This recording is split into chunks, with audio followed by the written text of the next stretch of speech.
Esses dias eu fui ao cinema e assisti aquele novo Eu Sei O Que Vocês Fizeram no Verão Passado, que é uma continuação daquele filme de 97, que tem o mesmo nome, filme icônico, quer dizer, icônico mais ou menos, né? E esse é o quarto filme dessa franquia já. O filme original ele surgiu naquela leva de filmes dos anos 90 ali que tentavam imitar o sucesso do Pânico, e que era aqueles filmes que tinham um serial killer, envolvia adolescentes e um mistério de quem seria o assassino. E de toda essa leva aí de filmes, eu acho que o primeiro Eu Sei O Que Vocês Fizeram no Verão Passado, ele ficou mais conhecido, depois de Pânico, claro.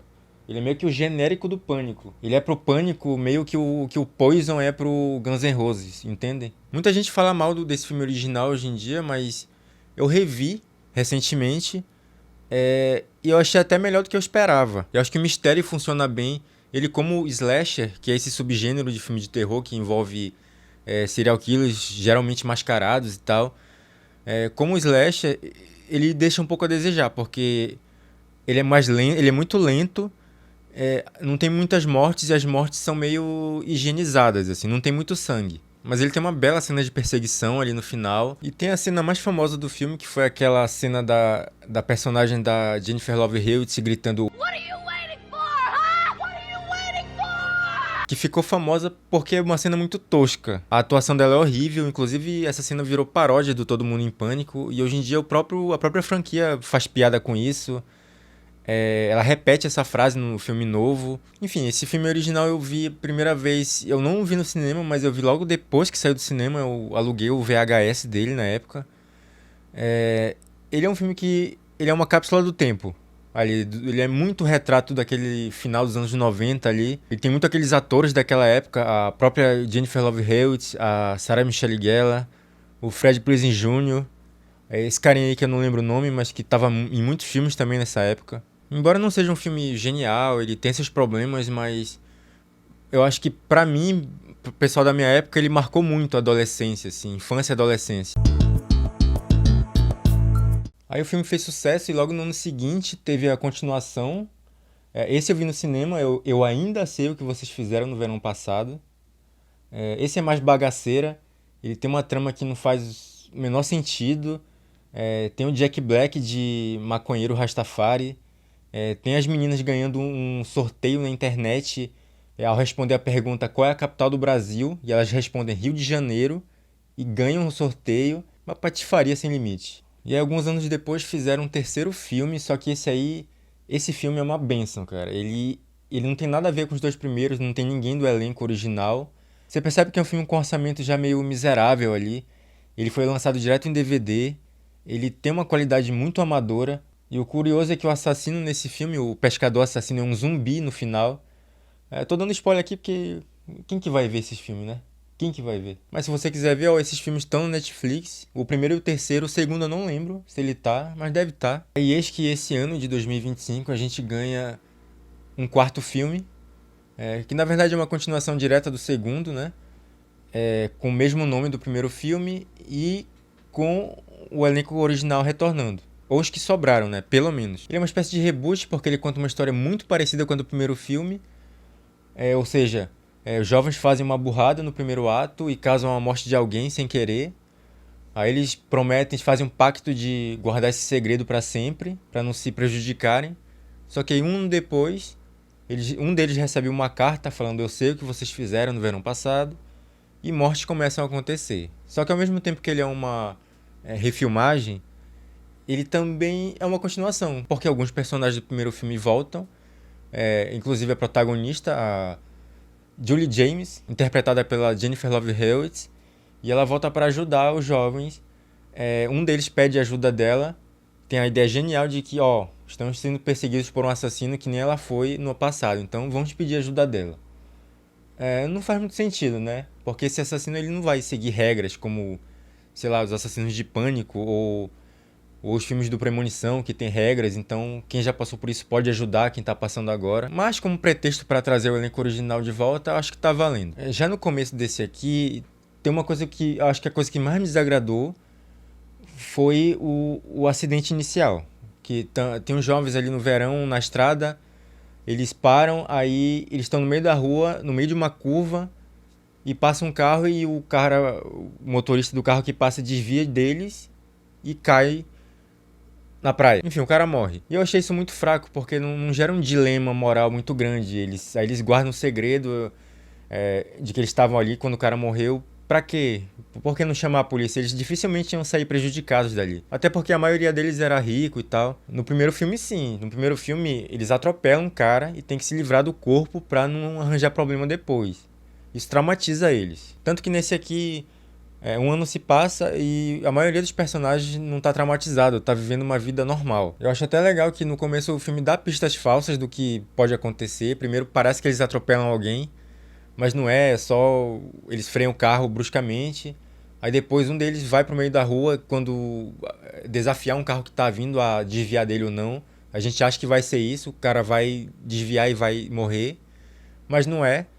Podia até ser, seria mais interessante. Mas enfim, esse é o ponto que mais me incomoda no filme. Mas mesmo assim, não dá outra. Um ano depois, um assassino com uma fantasia estilosa de pescador e um gancho na mão começa a matar os envolvidos e pessoas próximas a eles. Aí eles têm a ideia de pedir ajuda da Julie James e do Ray, né, que era o namorado dela no primeiro filme, no primeiro e no segundo. E nesse sentido, esse filme se parece muito com o Pânico 5, né, onde a Sidney vai ajudar os novatos e tal. E falando nisso, eu acho que essa franquia aqui, ela é muito mais ousada e muito mais corajosa do que a franquia Pânico, que sempre teve numa zona de conforto ali. Eles nunca usaram muito. E essa aqui usa mais. Tipo, no terceiro filme é um zumbi, metem coisa sobrenatural. Nesse aqui, o final, a reviravolta é muito mirabolante, é muito chocante. Eu não digo que isso necessariamente é bom. Tipo, se ficar uma merda, às vezes era melhor nem usar mesmo. Mas essa ousadia é algo que eu dou valor em uma obra. E além de ser um filme, além de ser um reboot e uma continuação, ele é um filme tributo, né? Presta tributo ao primeiro filme, ele tem muitas referências à franquia em si. É, não que isso seja ruim, eu gosto como ele trabalha a nostalgia aqui. Inclusive tem uma cena de sonho que é extremamente gratuita no roteiro, ela não serve pra nada, só pra mostrar uma personagem que já morreu. E é uma cena que eu achei legal. E mais uma vez, se não tivesse essa cena não faria diferença no filme, mas pra um filme que se propõe a ser um filme legado, um filme homenagem, eu acho mais do que válido ter essa cena. Até porque o filme não fica só nisso de nostalgia, ele segue em frente. Como eu falei, o final é bem controverso. Quando eu vi, eu já falei, eu já imaginei que ia decepcionar muita gente. Eu não me importei. E sinceramente as pessoas não deviam se importar. Tipo, tem gente que estragou um personagem legado, foi ofensivo. Tipo, cara, essa franquia estava adormecida há muito tempo, você nem ligava pra ela. Eu só acho que a motivação do assassino, eu gosto dela, eu acho que no papel ela faz muito sentido. Tem uma historinha legal ali por trás, mas eu acho que no filme ela podia ser melhor trabalhada. Mais desenvolvida, assim, com mais dramaticidade, pra não parecer que foi muito do nada. Eu gostei da participação da Jennifer Love Hewitt. Você vê claramente que ela está muito feliz e muito empolgada em voltar à franquia, tanto durante a projeção quanto em entrevistas e bastidores e tal. Você vê como ela está apaixonada e orgulhosa por fazer parte dessa franquia. Eu queria que ela tivesse aparecido mais, eu acho até que vai ficar para uma continuação, se houver, porque a cena pós-crédito foca muito nisso. Mas é um filme que, de novo, mais uma prova de que ele não fica só na nostalgia, é que ele foca muito no elenco novo. E é um acerto do filme, eu acredito, porque esse elenco é muito bom. Eu acho que ele funciona bem, os protagonistas são bons. Eles são meio que uma repetição dos arquétipos do primeiro filme, mas eles conseguem construir sua própria personalidade, eles são um pouquinho mais desenvolvidos do que geralmente esses personagens desse tipo de filme são. Tanto que chegou na reta final, tem uma personagem que aparentemente morre. Eu fiquei até mal por ela ter morrido. Um pouco mal só, tá? Não muito também, né? Mas eu fiquei. E geralmente a gente nem liga pra esses personagens. Inclusive, uma outra subversão sutil aqui é que a última cena, que envolve dois personagens conversando na praia, ela é muito diferente de todos os outros filmes, de todos os finais dos outros filmes, que sempre terminam de uma maneira pessimista, assim, com o assassino voltando pra infernizar a protagonista. Aqui não, aqui as duas personagens estão na praia, num ambiente ensolarado, uma música tranquila de fundo. Até quando elas falam que um dos assassinos sobreviveu, é num tom de deboche, num tom descontraído. E é uma subversão que eu achei bem legal. Enfim, eu gostei bastante do filme. Eu dei 3,5 estrelas no Letterboxd. É um filme que ele é meio, ele tem um roteiro meio picotado, tanto que tem cenas que estão no trailer que não estão no filme, e tem cenas que os assassinos, durante o filme, eles conversam sem ninguém ao redor, o que é uma coisa diferente desse tipo de filme, porque não ia mostrar, senão eles iam falar sobre, eles iam se revelar antes da hora, só que aqui tem cenas dos assassinos conversando, só que são conversas que eu não sei se fazem muito sentido. Eu teria que rever o filme pra ver se faz. Se não fizer também, não tem problema. O filme, apesar das falhas, ele tem paixão envolvida e ele é muito divertido, que é o que importa. O filme dá alguns ganchos pra continuação. Eu não sei se vai ter, ele custou 18 milhões e de vez em quando eu olho no o box office dele, a bilheteria. Atualmente ele já fez 3 vezes o valor que ele custou. Não sei se isso é suficiente pra ganhar uma continuação, mas espero que sim. Mas e você, já assistiu, gostou, odiou, não dá a mínima? Comenta aqui embaixo, fala o que você achou. Também deixe seu like, se inscreva se você for novo aqui no canal. Aqui a gente está sempre falando de televisão, de cinema, cultura pop em geral.